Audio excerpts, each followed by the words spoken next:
अगर हम शबे आशूर को समझना चाहते हैं तो शबे आशूर को समझने के लिए पहले शबे हिजरत को समझना पड़ेगा। अगर हमने शबे हिजरत को समझ लिया तो शबे आशूर को भी समझने में कामयाब हो जाएंगे।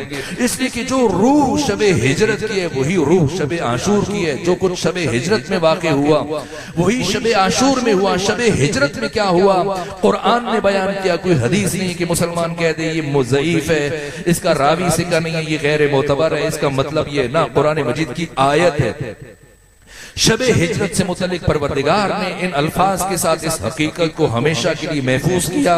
व मिनन नासे मन यशरी नफ्सहु इब्तिगाअ मरदातिल्लाह, लोगों में से, इंसानों में से एक ऐसा है। व मिनन नासे, लोगों में से एक ऐसा है, मिनन नासे मन यशरी, जो बेचता है। क्या बेचता है? नफ्सहू, अपना नफ्स बेचता है, अपनी जान, अपनी हयात, अपनी जिंदगी, अपनी रूह बेचता है। और क्या खरीदता है? मरज़ातिल्लाह, बदले में अल्लाह की रजा खरीदता है। अजीब ताजिर है। सारी दुनिया के ताजिर दिन के उजालों में मिलकर इतनी बड़ी तिजारत न कर सके जो अबुल हसन अबू तुराब अली इब्न अबी तालिब ने रात की तारीकी में जो कुछ सोकर तिजारत कर ली। क्या बेचा शबे हिजरत अली ने और क्या खरीदा? कुरान बयान फरमा रहा है, बैनामा जिक्र किया कि शबे हिजरत अली ने अल्लाह को अपना नफ्स बेच दिया, अपनी जान बेच दी और बदले में अल्लाह की रजा खरीद ली। अब बेचने वाले अली हैं, खरीदार खुदा है। अली ने नफ्स बेचा और अल्लाह की रजा खरीद ली। तो जब अली ने अपना नफ्स बेचा तो नफ्स अली कहाँ है? नफ्स अली जिसे बेचा उसके पास है। अली ने तो बेच दिया और अब रजाए खुदा कहाँ है? जिसने अल्लाह की रजा को खरीद लिया, यानी अली के पास। तो अब सोशल मीडिया पर बैठकर ये नाम नेहाद रोशन फिक्र जो दीन की चार बातें, चार हदीसें पढ़ने के बाद आके बैठ जाते हो, फिर तबसरे करना शुरू कर देते हैं कि पैगंबर की वफात के इतने दिन के बाद अली ने बैत की और सैयदा ज़हरा की बीमारी के दिनों में बैत की। 6 महीने गुजरने के बाद किसी को बुला के बैत की बात अली से मंसूब करने से पहले कुरान की इस आयत को पढ़ लेना चाहिए और फिर इस जसारत को करने से पहले फिर मुसलमान को सोच लेना चाहिए ये हदीस नहीं, परवरदिगार कुरान में इस हकीकत को क्यों बयान फरमा रहा है। शबे हिजरत जब अली ने अपना नफ्स खुदा को बेच दिया तो नफ्स अली खुदा के पास है और जब खुदा की रजा खरीद ली तो रजाए खुदा अली के पास है। अब अगर किसी को अली इब्न अबी तालिब से बैत लेने का शौक है तो खुदा के पास जाए, इसलिए कि नफ्स अली वहां है। और अगर किसी को रजी अल्लाह ताला बनने का शौक है तो अली के दरवाजे पर आ जाए। अगर कोई अली के दरवाजे पर आ गया और उसका सर अली के सामने झुक गया तो हम भी उसे रजी अल्लाह कह देंगे। और अगर किसी बदबख्त का सर न झुका और अली के मुकाबले में आके खड़ा हो गया, रजी अल्लाह तो नहीं बनेगा लेकिन लानतुल्लाह अलैह यकीनन बन जाएगा। सलावत भेजिए खानदान फातिमा पर। जो कुछ शबे हिजरत हुआ वही शबे आशूर हुआ, दोनों की रूह एक है। फर्क ये है कि शबे हिजरत एक इंसान ने अपनी जान खुदा को बेची है, शबे आशूर 72 ने अपनी जान खुदा को बेची है। और हुसैन इब्ने अली ने बताया किसी मुअर्रिख के कलम में इतनी ताकत कहाँ थी कि वो इन 72 का तारुफ करा सकता। हबीब इब्ने मज़ाहिर का, मुस्लिम इब्ने औसजा का, ज़ुहैर इब्ने कैन का, आबिस इब्ने शबीब शाकिरी का, ये एक एक मारिफत का आसमान, ये 72 जिनके बारे में जोशमली आबादी ने कहा कि सर फरिश्तों के यहाँ आज भी खम होते हैं, ऐसे इंसान रसूलों में भी कम होते हैं। ये 72 जिनका तारुफ खुद सरवर सालार शहीदन हुसैन इब्ने अली ने फरमाया। पहले मरहले में फरमाया जाओ चले जाओ, मैं राजी हूं, मेरे नाना मोहम्मद मुस्तफा, मेरी मां फातिमा ज़हरा राजी है। क्या कोई एक फर्द उठा? गैर मामूली बात है। अब देखिए आपके मुल्क पाकिस्तान में एक सियासी पार्टी जो बड़ी मजबूत ख्याल की जाती थी, मामूली प्रेशर बर्दाश्त नहीं कर सके उसके साथ वाबस्ता अफराद, न ज़दुकूब किया गया, न मारा गया, न कोई साल 2 साल 5 साल 10 साल कैद बामुशक्कत से गुजारा गया, ना 1 घंटे के लिए 1 दिन के लिए या किसी को लेके भी नहीं गए जेल में, ऐसी घर में या फोन पे एक धमकी दे दी, फौरन से आके अलहदी का ऐलान कर दिया। समझना है हुसैन कौन है, ये 72 कौन है। क्यों जोश ने इतनी बड़ी बात कह दी?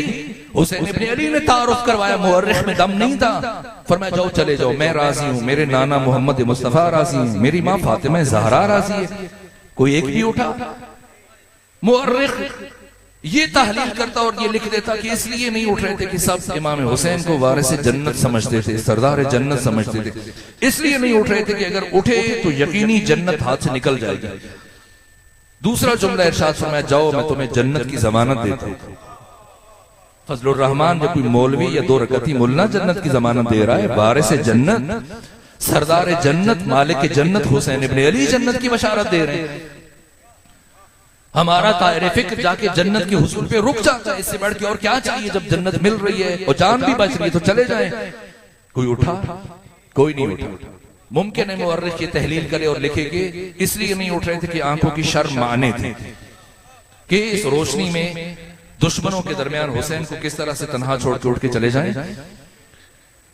इसलिए हुसैन इब्ने अली ने तीसरा जुमला इरशाद फरमाया, बेटा अली अकबर चराग खेमा को गुल कर दो। एक चराग बुझा, 72 चराग जल उठे। और जैसे ही अंधेरा हुआ, खयाम के अंदर से हर तरफ से गिरिए की आवाज बुलंद हुई, मयानों के टूटने की आवाजें बुलंद हुई। कुछ वक्त गुजरने के बाद फिर से चराग जला। सबसे पहले रसूल इस्लाम के बूढ़े साहबी मुस्लिम इब्ने औसा खड़े हुए, फिर हबीब इब्ने मदाहिर उठ के खड़े हुए। फर्जंद रसूल आप फरमा रहे हैं हम चले जाएं। अगर आज चले जाएं, कयामत के दिन आपकी मां फातिमा ज़हरा को क्या मुंह दिखाएंगे? आपके बाबा, आपके जद रसूलुल्लाह को क्या मुंह दिखाएंगे? फिर ज़ुहैर इब्ने कैन उठ के खड़े होकर, फर्जंद रसूल अगर मुझे नेज़ा और शमशीर और तीर और तबर के साथ इस तरह से कत्ल किया जाए कि मेरा पूरा जिस्म टुकड़ों में बट जाए और मेरे जिस्म के टुकड़ों को जमा करके फिर जलाया जाए और फिर इस राख को फिजा में बखेर दिया जाए, इतनी अजियतों से कत्ल करने के बाद फिर जिंदा किया जाए, फिर इसी तरह से मारा जाए, यहां तक कि 70,000 मरतबा कत्ल किया जाए, फिर उठाया जाए, तब भी मेरी सिर्फ एक ख्वाहिश होगी कि मैं अपनी जान आपके कदमों के ऊपर निछावर कर। और उसके बाद सईद बिन अब्दुल्ला हनफी ने क्या अजीब जुमला कहा, मेरे पास तो इसका कोई जवाब नहीं है। फरमाया, फर्जंद रसूल मैं चला जाता, बस इतनी बात बता दीजिए कि जिन अफराद को उनकी माओ ने पैदा ही इसी दिन के लिए किया था, वो आपको छोड़ के कैसे चले जाए? ये जुमला सुना, तारीखी सनद इरशाद फरमाए, इन्नी ला अअलमु अस्हाबन औफा मिन अस्हाबी, मेरे इल्म में नहीं है कोई ऐसे असहाब जो मेरे असहाब से ज्यादा बावफा हो। आदम से लेके खातम तक, खातम से लेके अली और इमाम हसन तक, सबके सुहाबा पर निगाह रख के हुसैन ने ये जुमला कहा।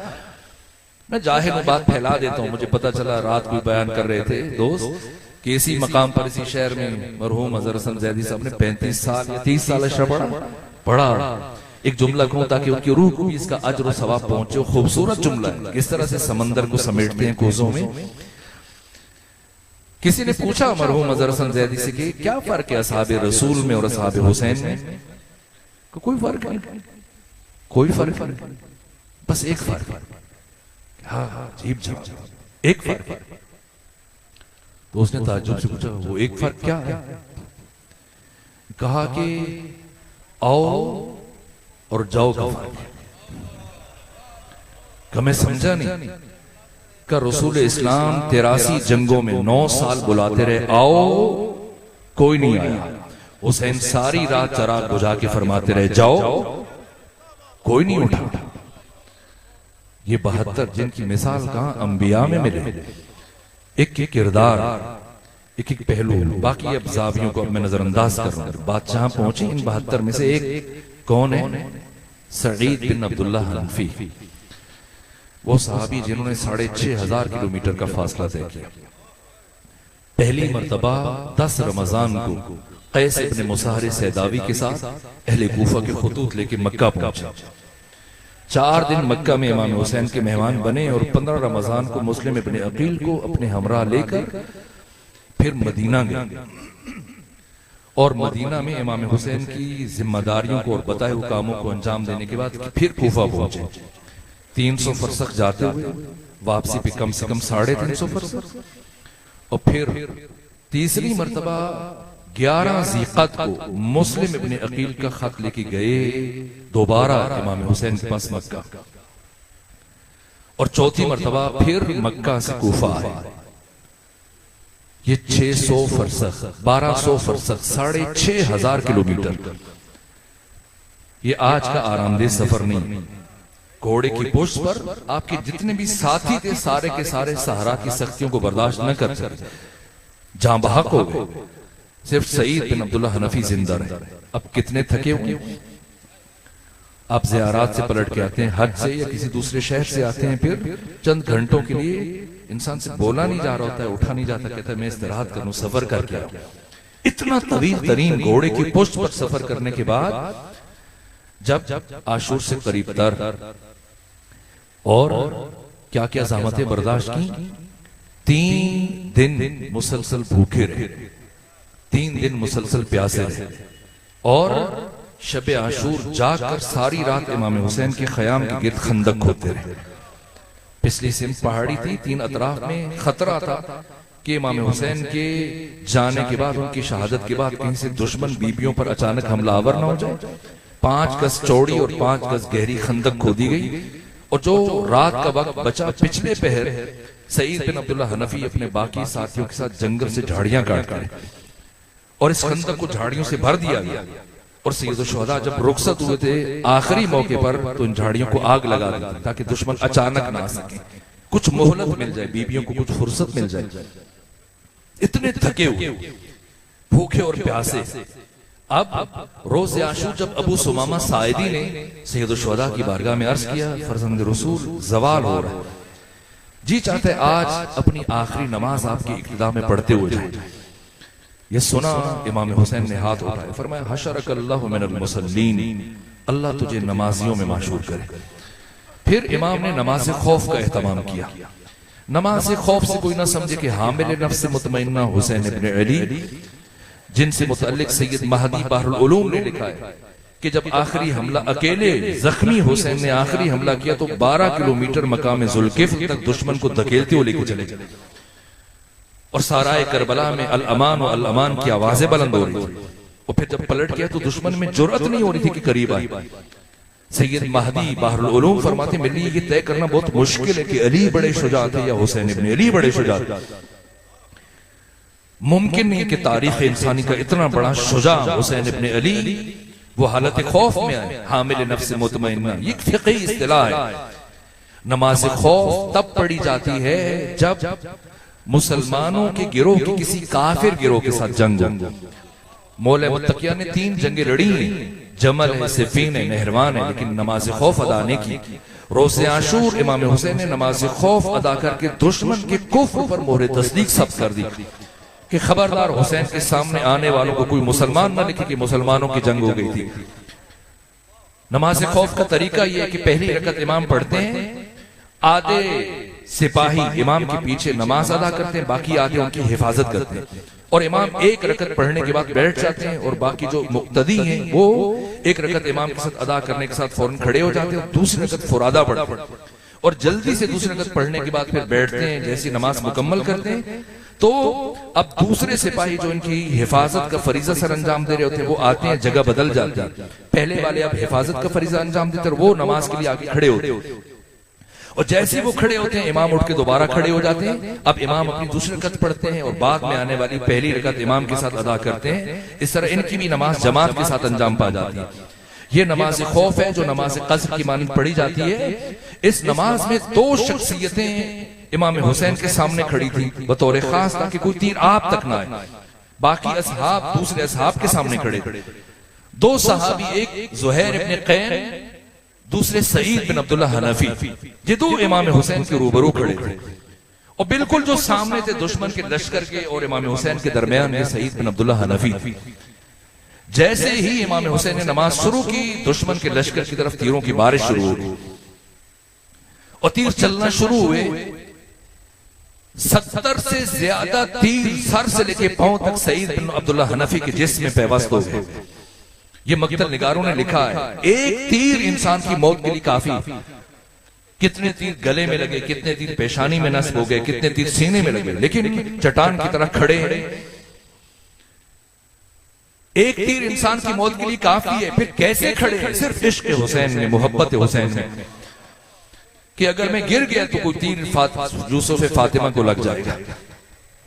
अपनी कुव्वत इरादी के बल बोते हुए पहाड़ की मानद पे खड़े हैं और जैसे ही इमाम हुसैन की आवाज सुनी, अस्सलामु अलैकुम व रहमतुल्लाहि व बरकात, अब सईद गिरे, जमीन पर गिरे। तीरों से छलनी थे। शहीद मुताहरी ने लिखा कि जमीन पर नहीं गिरे, तीर इतने ज्यादा थे कि आपका जिस्म तीरों पर मुअल्लक हो गया, और गिरने से वो तीर मजीद आपके जिस्म में उतर गए। अब आखिरी सांसें चल रही हैं और रुख किया हुसैन इब्ने अली की तरफ, और एक जुमला का, अवफ़ई तो या अबा अब्दुल्ला, अवफ़ई तो या अबा अब्दुल्ला, ए हुसैन इब्ने अली, क्या मैंने आपके साथ वफा की? शहीद मुताहरी कहते हैं इतना कुछ करने के बाद, 6,500 किलोमीटर का सफर तय करने के बाद, 3 दिन के भूखे और प्यासे, सारी रात खंदक खोदी, झाड़ियां काटी, ज़हमत की, 70 से ज्यादा तीर खाने के बाद क्यों पूछ रहे हैं? कैसे कि ये 72 लोग कुशिफल ग़िता की मंजिल पर फाइज थे, और इन्हें हुज्जत खुदा की कमा हक़्क़हू मारिफत हासिल हो चुकी। ये 72 मारिफत हुसैन से कमा हक़्क़हू आगाह हो चुके। सईद जानते थे कि इतना कुछ करके भी बशर हक के हुसैन इब्ने अली अदा नहीं कर सकता। ये जो मैंने जुमला का, फदखुली फी इबादी वदखुली जन्नती, और मैंने 98 नंबर जिल्द बिहार से ये रिवायत पढ़ी कि अहले जन्नत को जो जन्नत में जाएगा, इससे 70,000 साल में एक मर्तबा हुसैन इब्ने अली के चेहरे की ज़ियारत का शरफ अता हुआ करेगा। लेकिन रोज़े आशूर जैसे ही सईद बिन अब्दुल्ला हनफी ने इमाम की बारगाह में कहा, अवफ़ई तो या अबा अब्दुल्ला, ए हुसैन इब्ने अली, क्या मैंने वफा की, हक अदा किया? लभाए हुसैनी में जुम्बश पैदा हुई। फरमाया, अंत अमामी फिल जन्ना, ए सईद, तू जन्नत में हमेशा मेरी आंखों के सामने रहा करेगा। बस मैंने गुफ्तगू खत्म कर दी। रोज़े आशूर ये बात सईद बिन अब्दुल्ला हनफी ने सैयद शुहदा से पूछी, और यही बात किसी और ने पूछी। कब? जब शरीकतुल हुसैन असीरों के हमरा पलट कर वापस मदीना आए, तो इस फौज के सिपह सालार और अलमबरदार की मादर गिरामी उम्मुल बनीन ने अपने पोते फज़ल की उंगली पकड़ी और आगे बढ़कर इस कारवान का इस्तकबाल किया। और जैसे ही देखा सैयद सज्जाद को सबसे आगे, सलाम के बाद जो पहली बात पूछी उम्मुल बनीन ने, कहा, सैयद सज्जाद, मेरा दिल तड़प रहा है, बस इतना बता दीजिए कि क्या करबला में मेरे बेटे अब्बास ने अपने आका हुसैन के साथ वफा की या वफा नहीं की? जैसे ये जुमले सुने, सैयद सज्जाद के अश्क जारी हुए। कहा, उम्मुल बनीन, आपने वो बात पूछी जिसने मेरे दिल को रुला दिया। कहा, उम्मुल बनीन, एक बात सुने, फिर खुद देखें आपके बेटे का मेरे बाबा हुसैन की बारगाह में क्या मकाम था। कहा, सैयद सज्जाद बताएं। कहा, उम्मुल बनीन, जब हमें असीर करके करबला से शाम लेके जा रहे थे, तो रास्ते में उमर इब्ने साद की सवारी मेरी सवारी के साथ चल रही थी, और असनाए सफर में उमर इब्ने साद ने एक मर्तबा शिम्र इब्ने ज़िलजौशन को बुलाया और उससे पूछा कि बता, रोज़े आशूर जब तू हुसैन इब्ने अली को कत्ल कर रहा था, तब हुसैन की हालत क्या थी? क्या तुम्हारी हुसैन से कोई गुफ्तगू हुई थी? तो शिम्र के अल्फाज ने कहा, हुसैन अपनी शमशीर को खाके करबला में गाड़े और कब्जे शमशीर पे अपनी पेशानी रखे बैठे थे, महवे फिक्र थे, खुदा के साथ हम कलाम थे। मैं इस असना में आगे बढ़ा हुसैन के कत्ल के इरादे से। मैंने दोनों हाथों से हुसैन इब्ने अली को कंधों से धक्का दिया।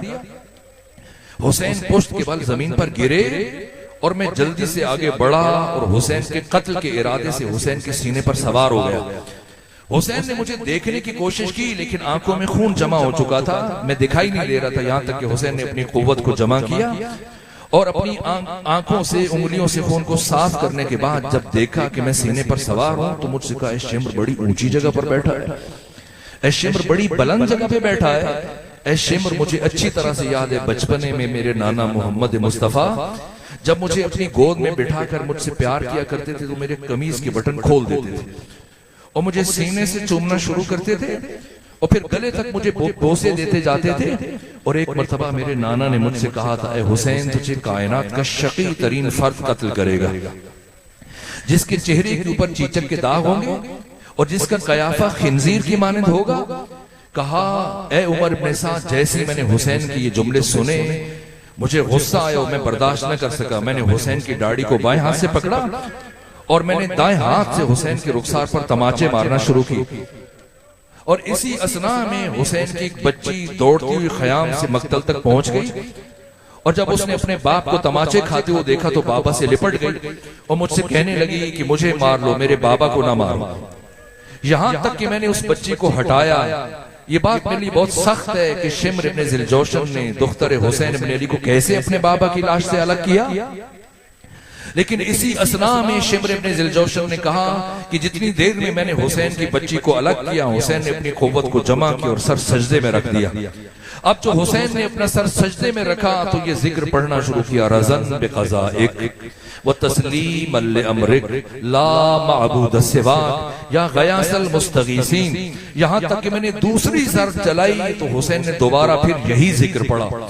मैं ज़रबें चलाता रहा, हुसैन पे हम यही जिक्र पढ़ते चले गए। और जब मैंने 13वीं ज़रब चलाई और हुसैन के सर को हुसैन के तन से जुदा किया और अब मैंने हुसैन के बालों में हाथ डाले और हुसैन का सर उठाया तो मैंने देखा कि अभी भी हुसैन के लब हिल रहे हैं, अभी भी हुसैन के लब हिल रहे हैं। मैंने सोचा अब हुसैन कौन सा जिक्र कर रहे हैं, अब हुसैन कौन सी बात कर रहे हैं। लेकिन हुसैन की आवाज बहुत नहीफ थी। मैं हुसैन के कटे हुए लबों को अपने कानों से करीब लेके गया तो एक ही आवाज आ रही थी, अब्बास अब्बास।